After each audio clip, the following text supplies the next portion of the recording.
I'm here today just to have the opportunity to potentially save someone's life. And I also just want to encourage the Black community as well to give out their swabs, to contribute. As I mentioned before, that's something so small but has a great impact. The Donor Drive for Dorothy campaign was born in 2014, a year after Dorothy Vernon Brown was diagnosed with acute myeloid leukemia, an aggressive type of blood cancer. She opted for traditional treatment, which allowed her to be in remission for 10 months, but then relapsed. My healthcare team suggested a stem cell transplant as the best option for long-term survival or cure, and I embarked on that journey.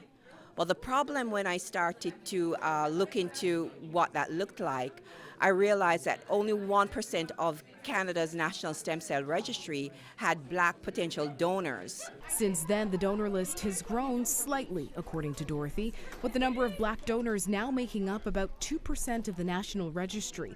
But that's compared to over 66% of Caucasian donors. Experts say there's still much more work to be done, and they're putting out the call for Black youth aged 17 to 35 to join the list to help diversify the registry, as unique genetic factors influence blood type compatibility.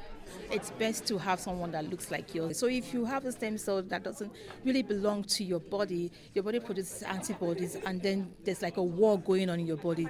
It's always best to have something that is in the most, that most matches us when we need treatments. Joining the National Stem Cell Registry is simple. It's as easy as 1, You answer a couple questions on the Canadian Blood Services side.